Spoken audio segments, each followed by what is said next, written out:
Dia tonga soa atao amin'ny fandaharana Jeanne Forest Santé aty Canada indray ianao. Ny resahantsika anio zany a dia ny momba ny rétention d'eau eo amin'ny vehivavy izany indrindra indrindra. Misy ihany zany a ny rétention d'eau eo amin'ny lehilahy fa amin'ny vehivavy zany a no tena betsaka io karazana toe-javatra io zany, ka dia manelingelina dia manelingelina tokoa ny fahasalamana sy ny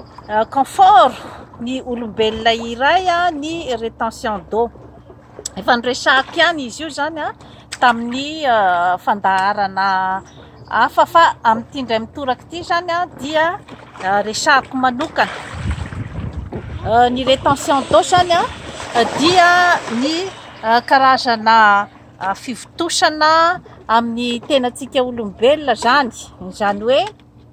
ny rano zany a tsy mivoaka tsara araka ny tokony ho izy dia mijanona ao amin'ny tenantsika olombelona ka mahatonga an'ireny hoe tarehy mivotovonto, ny tongotra mivotovoto, ny kibo,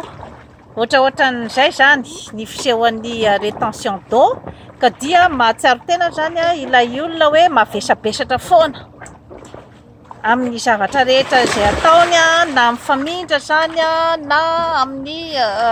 asa aman-draharaha, ary dia miteraka fahasorenana goavana dia goavana koa zany ny rétention d'eau indrindrandrindra eo amin'ny vehivavy izany. Ka inona sy inona zany no hoe mety mahatonga an'io rétention d'eau io. Misy karazany maro zany ny mahatonga azy io dia misy zany ny resaka problème hormonal, zany hoe ny resaka hormone eo amin'ny vehivavy zany alohan'ny fadim-bolana dia manana tendance zany ny vehivavy hoe manao rétention d'eau, zany hoe tsy mivoaka tsara araka ny tokony ho izy any amin'ny pipi zany ny rano, tsy mipipi tsara le olona dia mijanona amin'ny androna amin'ny tena satria fitopolo isan-jaton'ny zavatra ao anatin'ny tenantsika olombelona zany dia rano. Ka raha ohatra ka tsy mivoaka tsara zany io rano io dia izay ilay mahatonga an'ilay fivotosana zany. Dia alohan'ny règle zany dia misy io rétention d'eau io mavesabesatra daholo ny tenan'ilay vehivavy mety mitombo ary ataontsika hoe hatrany amin'ny 3 kilao anoany zany alohan'ny fadim-bolana, dia rehefa tonga ny fadim-bolana dia miverina indray zany amin'ny normal zany ny poids-n'ny olona iray. Misy ihany koa zany ny rétention d'eau koa dia mety ho hita ihany koa zany amin'ny vehivavy bevoka, ka izay matetika ny hoe mampibonabonaka ny vehivavy bevoka zany dia mitombo be koa zany ny poids-n'ny vehivavy rehefa bevoka. Ny rétention d'eau koa zany dia mety ho avy koa amin'ny problème na thyroïde zany hoe ny goitre, ny hypothyroïdie na ny hyperthyroïdie zany mety mampiteraka rétention d'eau zany eo amin'ny olona anankiray. Dia eo ihany koa zany ny problème amin'ny maladie cardiovasculaire, ohatra ny hypertension artérielle, eo ihany koa zany ny insuffisance cardiaque izay miteraka fivotosana amin'ny tongotra zany ary mety mahatonga an'ilay olona ho seposepotra rehefa miaina sy rehefa mandeha, izany zavatra rehetrarehetra izany zany dia mety mahatonga daholo zany ny rétention d'eau ao amin'ny olona iray. Mety ihany koa misy ihany koa zany ny problème ihany koa avy amin'ny rein na ny voa zany, ka mety mahatonga ihany koa zany ny fivotosana. Dia eo ihany koa zany ny andro mafana be loatra, rehefa mafana be loatra ny andro zany dia mety mivotovoto ny tenan'ny olona anankiray, indrindrandrindra moa zany ny tongotra. eo amin'ny lafiny hoe ara-biôlôjika moa zany a dia ny fanazavana tsotsotra zany a dia ny hoe misy zany a hoe karazan'olona sarosarotra zany ny fiakaran'ny rà zany a ao amin'ny veine zany satria raha ohatra zany mikirina zany a ny rahantsika olombelona avy any amin'ny fo zany ataoko tsotsotra ny fanazavana dia mandeha any amin'ny mikirina any amin'ny artère zany izy a dia mandeha manenika ny taovantsika olombelona ray manontolo dia rehefa avy eo zany a ohatrany hoe mandio ny tenantsika olombelona zany mitondra oxygène dia rehefa avy eo a dia miverina zany a io rahantsika olombelona io a iverina zany a andeha iverina any amin'ny fontsika olombelona zany dia izay ilay fiverenana avy any ambany zany hoe avy any amin'ny veine zany a dia iny zany a no hoe matetika misy problema zany ilay fiakaran'ilay rà andeha iverina any anatin'ny fontsika olombelona raha ohatra zany a ny veine ny olona anankiray a tsy de salama loatra dia sarosarotra ho azy ny mampiverina zany a an'ilay rà makany amin'ny fo de izay no mahatonga ny hoe manjary mijanona any amin'ny tongotra zany a ny rano zany entin'ireo veine reo zay angamba ny fanazavana tsotsotra dia mahatonga n'ilay hoe mibonabonaka dia eo ihany koa zany a ilay fihinanana sira be loatra zany hoe raha ohatra zany hoe misy olona zany a mihinana sira be loatra izy a dia manjary ny misy ny karazana zany hoe échange eo amin'ny cellule zany ny échange ny sodium sy ny rano zany dia manjary tsy mivoaka araky ny tokony ho izy zany a makany amin'ny lalan-drà zany ny rano raha ohatra ka be loatra ny sira hoaninao dia tsy mivoaka ara-dalàna satria indraindray zany a ny olona hoe rehefa atao hoe mila misotro rano rehefa mafana ny andro a dia misy zany menimenina hoe kanefa misotro rano betsaka kanefa tsy tena mipipi loatra ary mbola mivotovoto ihany de zay ny antony satria raha ohatra ianao hoe mihinana sady misotro rano betsaka ianao no mihina tsira enoy tsara zay teniko zay raha misotro rano betsaka sady mihina tsira dia vao maika zany a mitazona ny rano ao aminao zay zavatra zay ao anatin'izany zany a ny fihinanana charcuterie be loatra charcuterie mantsy zany tena betsaka sira be dia ao ihany koa zany a ny fihinanana an'ireny chips sy ny zavatra efa vita amby fotsy reny zany a feno sira be dia be ka mila jerevana zany amin'ny etikety ny taux de sodium raha ohatra ka miakatra ambony be loatra zany ny taux de sodium dia tsy de tsara loatra zany a ny mihinana azy fa raha efa hoe mba aty ambanimbany zany a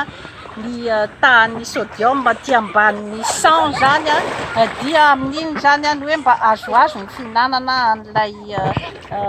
charcuterie zany dia ny fomba fihinanana charcuterie de mba tsaratsara kokoa zany ampiarahana amin'ny legioma betsaka zany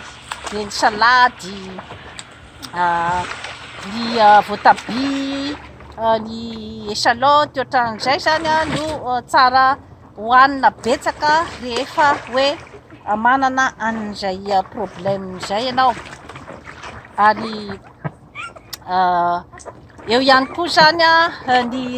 resaka ihany koa zany a ny hoe mitsangana ela be loatra koa na mipetraka ela be loatra koa ny olona anankiray a dia mety mahatonga ihany koa ny rétention d'eau dia inona zany a ny vahaolana zany a dia tsara koa zany a ny hoe manao piscine ohatran'izao zany manatsara be ny taovantsika olombelona ary miady betsaka koa zany a amin'ny rétention d'eau io ary tsaratsara zany a ny hoe manetsika vatana zava-dehibe zay zavatra zay manetsika vatana satria iny zany a no ataontsika hoe karazana zany hoe mistimule ny karazana glande rehetra izay mamokatra ny hormone dia izay no mba ataontsika hoe zany hoe mibalancer miéquilibré an'ilay hormone zany mba tsy hampisy loatra zany an'ilay rétention d'eau. Asa mety teknika be loatra angamba ny fanazavako azy fa dia tsotsoriko zany hoe ny fanetseham-batana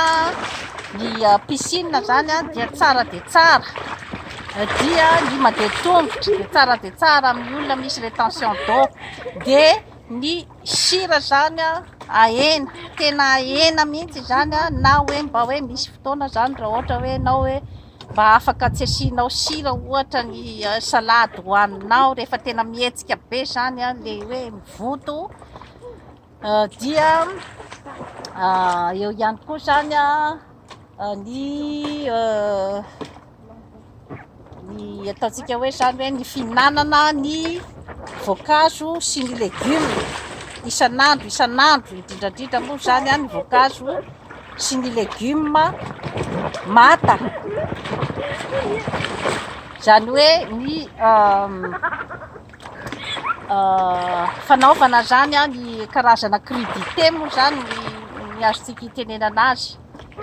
Isan'andro zany dia tokony mihinana crudité ny olombelona anankiray, dia mihinana voankazo zany, dia misy ihany koa zany ireny hoe plante reny zany afaka hitsaboana ihany koa zany ny rétention d'eau, dia reny ohatra hoe any Madagasikara misy an'ireny hoe fakatsilo, dia efa natoroko teto koa ny jus de persil izay tsara dia tsara tokoa, ary ao amin'ny fandaharana momba ny jus de persil iny zany le hoe manara-rivotra mikibo dia araho tsara zany hoe ahoana ny fomba fanaovana azy. Dia eo koa moa zany ny jus de citron, tsara dia tsara koa zany amin'ny olona misy rétention d'eau. Eo ihany koa zany ny ataontsika hoe reny fanaovana ny fanatsarana ny concentration sy ny fandaminana ny saina zany, satria ny stress betsaka loatra koa zany dia mety mahatonga ihany koa zany ny rétention d'eau. Dia eo ihany koa zany moa raha ohatra ka amin'ny stade avancé be loatra zany hoe rehefa heninao fa tena hoe sepotra be ianao zany rehefa hoe mandeha na mihetsika, dia tsaratsara zany mankany amin'ny dokotera hijerevany akaiky kokoa zany ny hoe fahasalamanao ny amin'ny resaka zany cardiovasculaire, satria raha ohatra ka hoe misy hypertension na insuffisance cardiaque ianao dia tsaratsara zany hoe arahan'ny dokotera maso akaiky zany ny momban'izay fahasalamanao zay, dia rehefa manara-maso anao izy dia manao ihany koa ianao ny régime amin'ny alalan'ny fihinanana ny voankazo sy ny legioma, dia ny fanaovana fanatanjahantena, dia tsara dia tsara ihany koa zany ny fanaovana massage indrindrandrindra zany amin'ny vehivavy amin'ny resaka rétention d'eau, satria iny koa zany manampy amin'ny fanalana zany ny rano ao amin'ny sela ao amin'ny vehivavy toy ireny hoe cellulite sy ny tariny ireny zany, manampy betsaka ny vehivavy zany amin'ny rétention d'eau, satria dia isan'ny zavatra tena mahakizitina ny vehivavy ny rétention d'eau, satria dia mavesabesatra daholo ny tena ray manontolo tsy azoazo ny aina, ary indrindrandrindra koa zany ny rétention d'eau dia mety mahatonga ihany koa zany ny constipation, ary dia mifangaro eo daholo zany ny malaise rehetrarehetra ateraka izany zavatra rehetrarehetra izany. Dia toy izay indray tompoko lahy sy tompoko vavy no azona tolotra anao anio manaova abonnement amin'izany Forêt Santé aty Canada fa hanatsara ny fiainanao. Bye bye.